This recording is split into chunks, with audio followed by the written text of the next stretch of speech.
देहरादून में धामी कैबिनेट की अहम बैठक आज। विधानसभा के मानसून सत्र की डेट हो सकती है घोषित। ऊर्जा, वन और शहरी विकास विभाग से आ सकते हैं प्रस्ताव।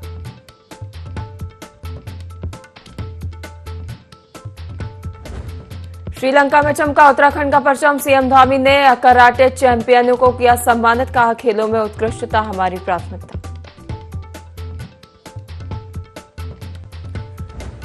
पिथौरागढ़ के मुनस्यारी के पास भारी लैंडस्लाइड। नीलम रोड पूरी तरह से बंद। प्रशासन रोड खाली कराने में जुटा। लग सकता है लंबा वक्त।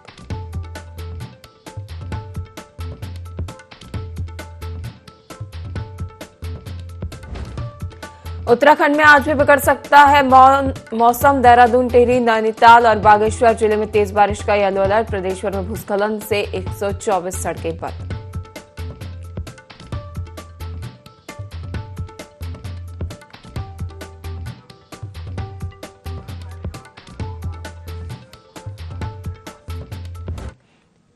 नमस्कार, IND 24 में आप सभी का बहुत बहुत स्वागत है। आपके साथ मैं हूं पल्लवी परिहार और आप देख रहे हैं देवभूमि लाइव। बुलेटिन की शुरुआत करेंगे बड़ी खबर के साथ। खबर राजधानी से सामने आ रही है, जहां धामी कैबिनेट की महत्वपूर्ण बैठक आज आयोजित की जा रही है।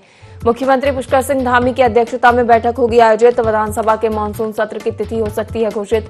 वन और शहरी विकास विभाग से भी आ सकते हैं प्रस्ताव। सचिवालय में 12 बजे शुरू होगी कैबिनेट बैठक। खबर देहरादून से है, जहां धामी कैबिनेट की महत्वपूर्ण बैठक आज। मुख्यमंत्री पुष्कर सिंह धामी की अध्यक्षता में होगी बैठक। विधानसभा के मानसून सत्र की तिथि हो सकती है घोषित। वन और शहरी विकास विभाग से भी आ सकते हैं प्रस्ताव। सचिवालय में 12 बजे शुरू होगी कैबिनेट बैठक।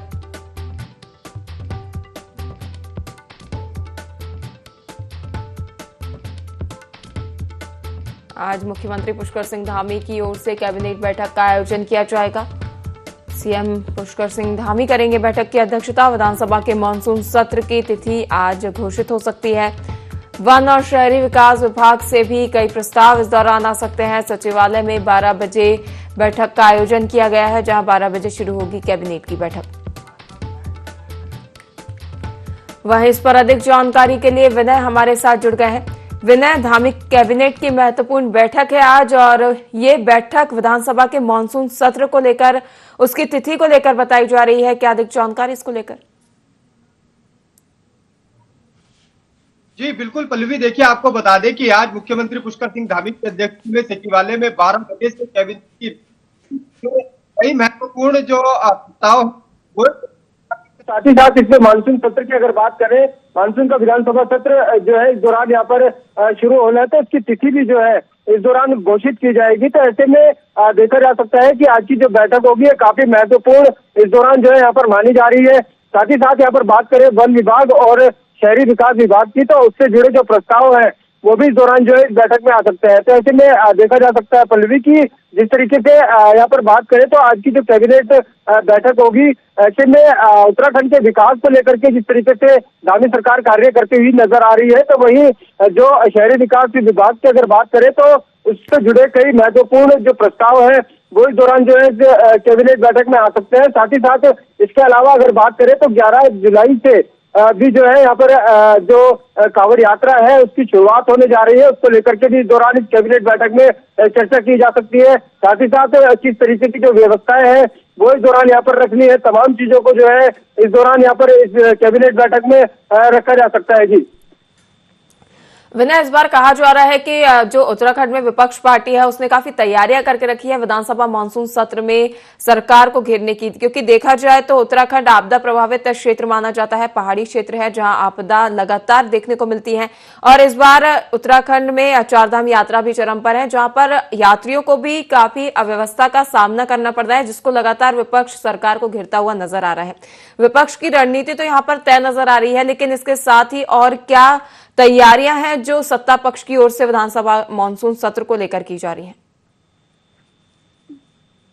जी बिल्कुल पल्लवी, देखिए आपको बता दें कि जिस तरीके से यहाँ पर बात करें मानसून सत्र की, तो ऐसे में जो विपक्ष है, विपक्ष पूरी तरीके से यहाँ पर मानसून सत्र के दौरान जो है अपने प्रश्न की जो प्रश्नावली है वो यहाँ पर तैयार कर चुका है और 400 से ज्यादा जो प्रश्न है वो इस दौरान यहाँ पर आ चुके हैं। तो ऐसे में देखा जा सकता है कि विपक्ष की जो रणनीति है वो पूरी तरीके से यहाँ पर तैयार है कि सरकार को किस तरीके से जो है इस दौरान यहाँ पर घेरा जाए। तो ऐसे में बात करें तो चारधाम यात्रा जिस तरीके से उत्तराखंड में चल रही है, उत्तराखंड में चारधाम यात्रा चलने के साथ साथ मुख्यमंत्री पुष्कर सिंह धामी ने जिस तरीके से जो व्यवस्थाएं हैं वो दुरुस्त की हुई है। तो ऐसे में देखा जा सकता है पल्लवी की सरकार खुद जो है इस दौरान यहाँ पर फीडबैक भी चारधाम यात्रा में आने वाले जो यात्री हैं उनसे लेती हुई नजर आ रही है। तो वहीं विपक्ष की अगर बात की जाए तो विपक्ष जो है इसको लेकर के सवालिया निशान यहाँ पर शुरुआती दौर से ही इस दौरान उठाता हुआ नजर आ रहा है कि सरकार की कोई व्यवस्था नहीं है।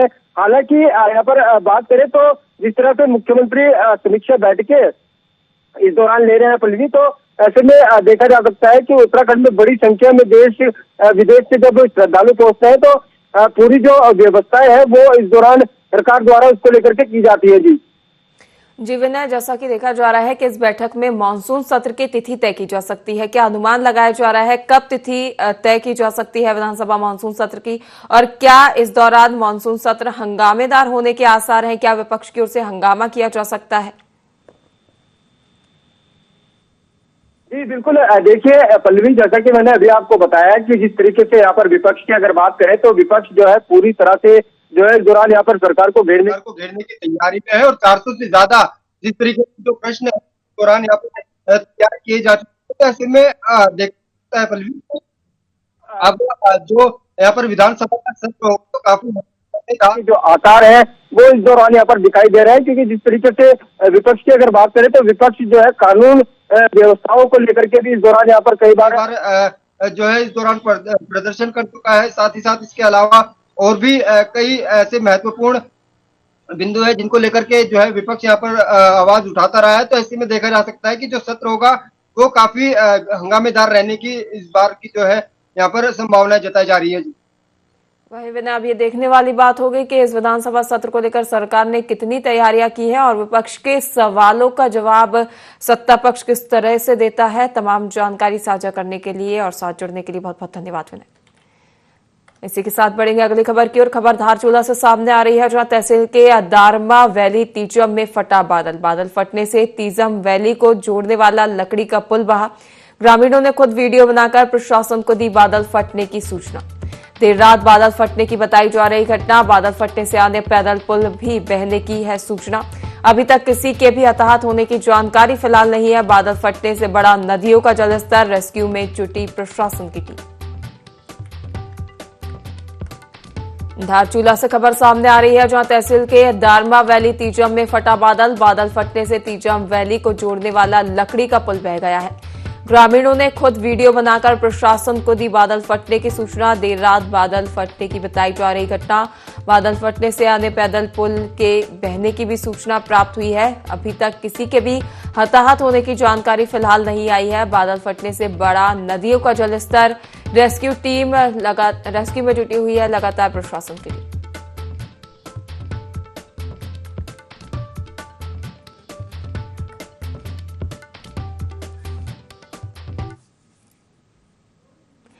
इसी के साथ बढ़ेंगे अगली खबर की ओर, जहां मुख्यमंत्री पुष्कर सिंह धामी ने दिल्ली स्थित उत्तराखंड निवास में साउथ एशियन कराटे चैंपियनशिप के पदक विजेता 3 उत्तराखंड के होनहार खिलाड़ियों को सम्मानित किया।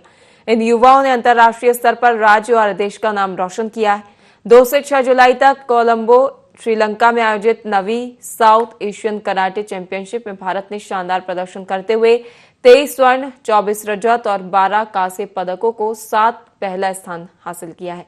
इस जीत में उत्तराखंड के खिलाड़ियों ने भी बेहतर प्रदर्शन किया। 12 से 15 जून तक देहरादून में आयोजित राष्ट्रीय कराटे चैंपियनशिप में उत्कृष्ट प्रदर्शन के आधार पर उत्तराखंड के 3 खिलाड़ियों को अंतर्राष्ट्रीय प्रतियोगिता के लिए चुना गया था।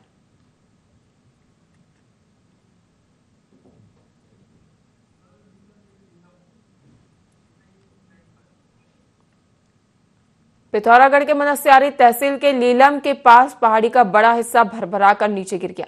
यह इलाका चाइना बॉर्डर के करीब है। भारी लैंडस्लाइड होने के कारण रास्ता भी पूरी तरह बंद हो गया है। इस इलाके में लगातार बारिश हो रही है, लेकिन जैसे ही बारिश रुकी पहाड़ी टूटनी शुरू हो गई। लैंडस्लाइड के कारण लीलम पातो रोड पूरी तरह बंद है। बीआरओ की टीम रोड को खोलने में जुटी हुई है, लेकिन भारी लैंडस्लाइड आने के कारण रोड खोलने से रोड खुलने में खासा वक्त लग सकता है। ये रोड मुनस्यारी को मीलम घाटी से जोड़ती है।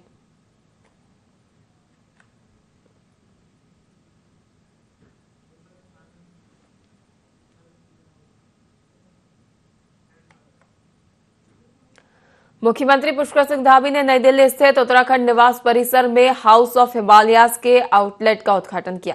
यह आउटलेट उत्तराखंड की पारंपरिक धरोहर और जैविक उत्पादों को राष्ट्रीय राजधानी में संगठित रूप में प्रस्तुत करने का एक सशक्त माध्यम बनेगा। इसके माध्यम से न केवल राज्य की समृद्धि लोक संस्कृति का देश के सामने लाया जाएगा, बल्कि स्थानीय उत्पादों को भी नए बाजार भी प्राप्त होंगे। मुख्यमंत्री ने कहा कि ये पहल राज्य सरकार की उस दूरदृष्टि का परिणाम है जिसका उद्देश्य पर्वतीय अंचलों में उत्पादित प्राकृतिक और हस्तनिर्मित वस्तुओं को वैश्विक पहचान दिलाना है। ये कदम ग्रामीण अर्थव्यवस्था को मजबूती देगा और साथ ही स्थानीय कारीगरों और शिल्पकारों को नए अवसर भी प्रदान करेगा।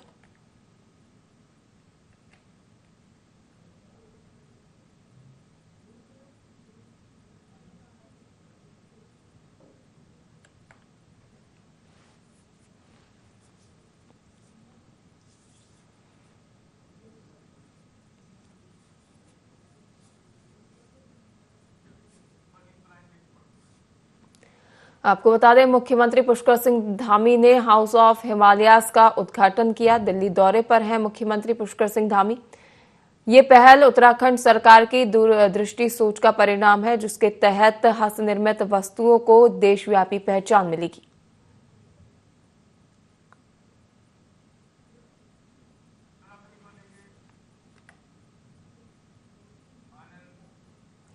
मुख्य सचिव आनंद वर्धन उत्तराखंड राज्य आपदा प्रबंधन प्राधिकरण स्थित राज्य आपातकालीन परिचालन केंद्र पहुंचे, जहां उन्होंने प्रदेश में बारिश के चलते उत्पन्न स्थितियों का जायजा लिया। मुख्य सचिव ने हालातों को देखते हुए अधिकारियों को निर्देश दिए। बता दें कि लगातार बारिश के चलते प्रदेश के कई इलाकों में तबाही मची हुई है। कई क्षेत्रों में सड़कें बाधित हैं तो कई जगहों पर भूस्खलन लोगों की चिंता बढ़ा रहा है।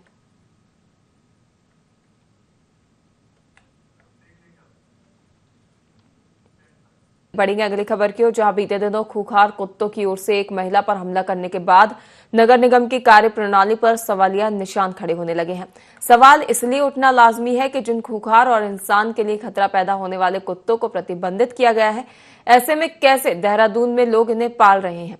इन्हीं विषयों पर नगर आयुक्त नमामि बंसल ने बताया कि नगर निगम की ओर से लगातार अभियान चलाया जाता है और शिकायत मिलती है तो उस पर कार्रवाई भी की जाती है। लेकिन जिस प्रकार की घटना सामने आई है तो उस क्रम में निश्चित रूप से कार्रवाई की जाएगी। जिस तरह से ये प्रतिबंधित नस्ल है और इस प्रकार की 23 नस्लें भारत सरकार के निर्देश अनुसार प्रतिबंधित की गई हैं।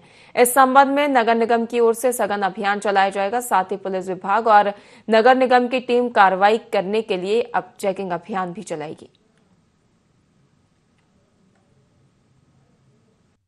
नगर निगम के द्वारा अभियान चलाया जाता है और इस प्रकार से जो भी कंप्लेंट प्राप्त होती है किसी भी ऐसे पशु की जिसके द्वारा कुछ अगर हमलावर टेंडेंसीज देखी जाती हैं तो इमीडिएटली नगर निगम की टीम जाकर के उनको कैप्चर करती है, आइसोलेट करती है और जो भी इंटरवेंशन करनी होती है वो इंटरवेंशन करने के पश्चात 3 दिन के बाद उनको फिर, क्योंकि टेरिटोरियल एनिमल्स की श्रेणी में ये आते हैं और इनको वहीं पर रिलीज किए जाने की प्रावधान है।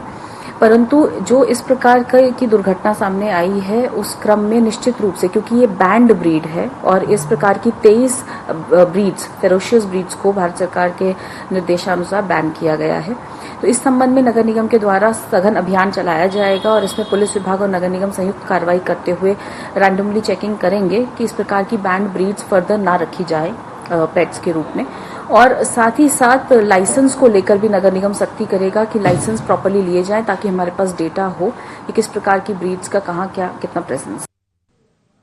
सावन का पवित्र माह प्रारंभ होते ही कांवड़ यात्रा भी शुरू होने जा रही है, जिसमें देश के कोने कोने से लाखों श्रद्धालु हरिद्वार से गंगा जल लेकर अपने गंतव्यों की ओर प्रस्थान करते हैं। विभिन्न मार्गों से ये यात्रा भक्तों के माध्यम से चलती है। वहीं बात करें तो देहरादून में भी यात्रा को लेकर विभिन्न अधिकारियों की ओर से तैयारियां कर ली गई हैं। पुलिस अधीक्षक प्रमोद कुमार ने बताया कि यात्रा को लेकर रोड मैप तैयार कर लिया गया है। यात्रा को शहर के बाहरों बाहर से ही निर्देशित किया गया है, जिससे शहर के नागरिकों को किसी भी प्रकार की असुविधा का सामना न करना पड़े। यदि कोई भी कांवड़ के वाहन लेकर शहर में आने का प्रयास करता है तो उनके लिए शहर के मुख्य प्रवेश मार्गों में भी यातायात पुलिस एवं विभिन्न कर्मचारियों की ओर से बैरिकेडिंग की जाएगी।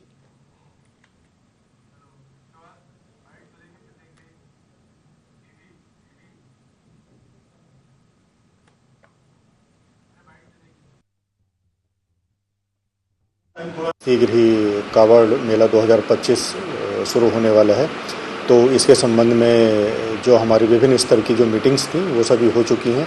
और जहाँ तक अगर देहरादून सिटी की हम बात करेंगे तो देहरादून सिटी में अंदर कावड़ियों का जो प्रवेश है वो प्रतिबंधित रहेगा। कोई भी कावड़ जो यहाँ से गुजरेगा तो वो सिटी के अंदर नहीं आएगा, उसको बाहर से बाहर ही निकालने का हमारे द्वारा जो है वो प्लान बनाया भी गया है। और साथ ही साथ ताकि कोई भी कावड़ अपनी कावड़ लेके या मोटरसाइकिल है या कोई भी ऐसा वाहन लेके सिटी में न आए, इसके दृष्टिगत जो हमारे द्वारा जो है बैरियर्स स्थापित किए गए हैं और जल्दी उन बैरियर को फोर्स के साथ एक्टिवेट उनको कर दिया जाएगा और ये सुनिश्चित किया जाएगा कोई भी कावड़ जो है सिटी के अंदर प्रवेश करके मसूरी की ओर को ना जाने पाए। उनका जो रास्ता रहेगा, अगर कोई आशा रोडी से आएगा उसको ऋषिकेश की ओर जाना है तो वो आशा रोडी ISBT कारगी चौक रिस्पना होते हुए सीधे बाहर से बाहर ही जाएगा।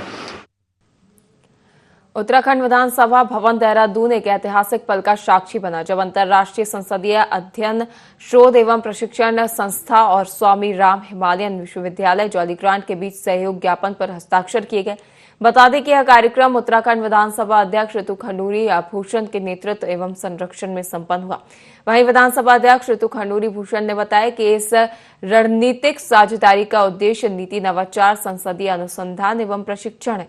जल प्रबंधन, पर्यावरणीय स्थिरता, महिला सशक्तिकरण और जनभागीदारी आधारित शासन को सशक्त बनाना है।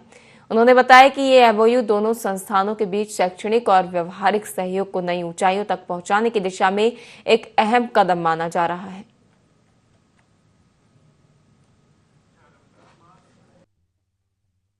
उत्तराखंड में के चाहे वो एनवायरनमेंट को लेकर हो, इंफ्रास्ट्रक्चर को लेकर हो, पॉलिसी को लेकर हो, पानी को लेकर हो, इस पर हम किस तरह से कार्य कर सकते हैं। तो मुझे ये समझ में आया कि बच्चों के साथ काम करने में, यूनिवर्सिटीज के साथ काम करने में हम एक इम्पैक्ट कर पाएंगे।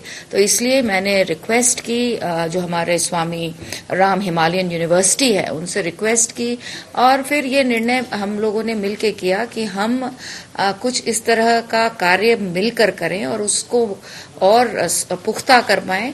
इसलिए हमने एक आज MOU साइन किया है बिटवीन द यूनिवर्सिटी और विधानसभा का जो हमारा रिसर्च इंस्टीट्यूट है उसके बीच में ये साइन हुआ है।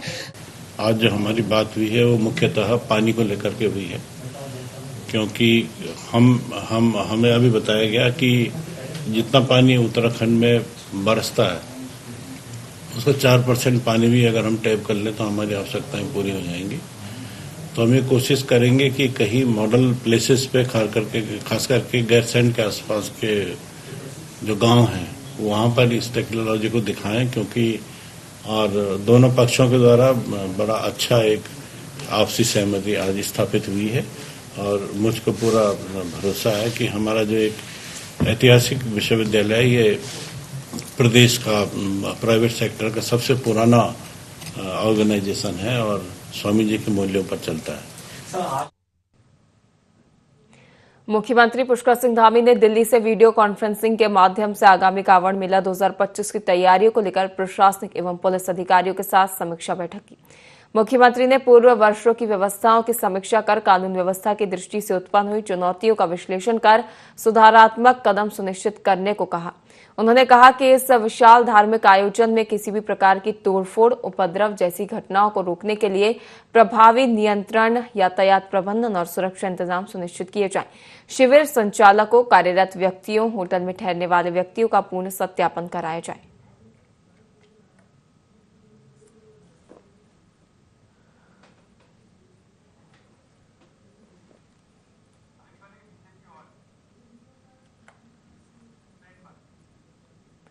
मुख्यमंत्री पुष्कर सिंह धामी ने दिल्ली में केंद्रीय मंत्री शिवराज सिंह चौहान से मुलाकात कर कृषि योजनाओं के लिए सहयोग मांगा। इस दौरान केंद्रीय मंत्री ने उत्तराखंड को कृषि संबंधित योजनाओं के लिए 3,800 करोड़ की सैद्धांतिक मंजूरी दी।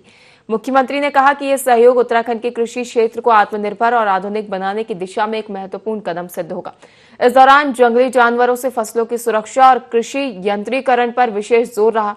मुख्यमंत्री ने मिलेट मिशन, बीज आपूर्ति और सुपर फूड्स को बढ़ावा देने का आग्रह किया।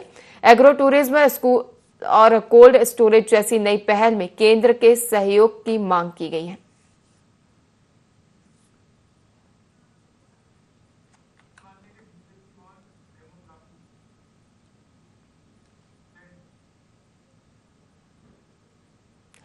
उत्तराखंड की डेमोग्राफी बदलने को लेकर अब खुलकर सियासत गरमाने लगी है। बीजेपी मीडिया प्रभारी मनवीर चौहान ने विपक्ष पर सीधा वार करते हुए कहा है कि राज्य की जनसंख्या संरचना को बिगाड़ने की साजिश रची जा रही है। उन्होंने कहा कि कुछ विपक्षी दल वोट बैंक और तुष्टीकरण की राजनीति के लिए उत्तराखंड को सांस्कृतिक असंतुलन की ओर धकेलना चाहते हैं।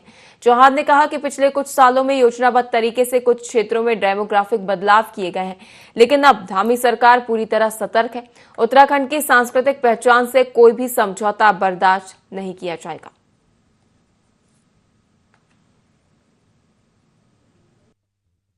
पिछले कुछ सालों में जिस तरह से कुछ लोगों के द्वारा उत्तराखंड राज्य की डेमोग्राफी परिवर्तित करने की साजिश रची गई और उसमें कई विपक्षी दल भी शामिल हैं जिनको अपने वोट बैंक की राजनीति करनी होती है और तुष्टीकरण की राजनीति करनी होती है। उनके द्वारा एक षड्यंत्र के तहत उत्तराखंड की डेमोग्राफी को परिवर्तित करने का काम किया गया।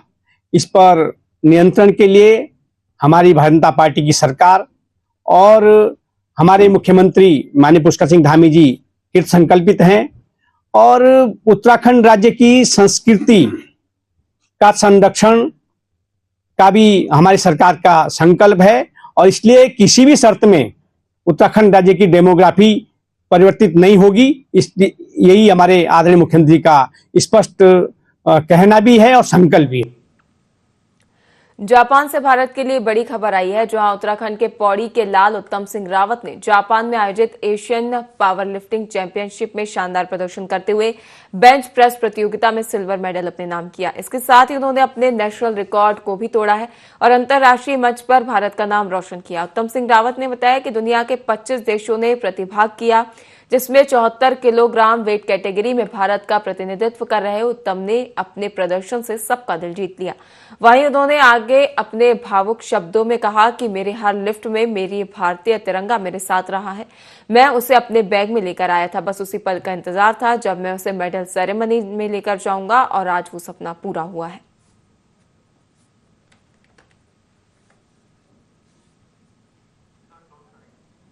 जी, जापान में एशियन पावर लिफ्टिंग चैंपियनशिप का गेम हुआ था जिसमें मेरे को सिल्वर मेडल मिला है और जिसमें मैं बोलता हूँ कि 22 से ज़्यादा कंट्रियों ने पार्टिसिपेट किया था। Hong Kong, New Zealand, Philippine, Indonesia, China, Iran, south Korea, Australia, Japan, Thailand, India, Malaysia और भी काफ़ी कंट्रीज़ थी, जिसमें मैं स्पेशल बोलता हूँ मैं अपने power lifting coach mister Manish ji को, जो मेरे छोटे चाचा जी भी हैं। हमने बचपन से उनको काफ़ी देखा गेम करते हुए, जिन्होंने अपनी लाइफ में वर्ल्ड चैंपियनशिप में काफ़ी रिकॉर्ड होल्डर बनाए। इंडिया में वो रिकॉर्ड होल्डर रहे अपने टाइम पे और वो पावर लिफ्टिंग से जुड़े हुए हैं 25 साल से ज़्यादा। दूसरे मेरे कोच हैं मेरे ट्रांसफॉर्मेशन कोच मेरे बड़े भाई जसवंत रावत जी, जिन्होंने मेरा वेट 95 से 74 kg किया और लास्ट 2 साल पहले मैं 95 का था। 2 साल की जर्नी में उन्होंने मेरा ट्रांसफॉर्मेशन जो किया। उत्तराखंड की खास खबरों में फिलहाल के लिए इतना ही। बने रहिए IND24 के साथ। नमस्कार।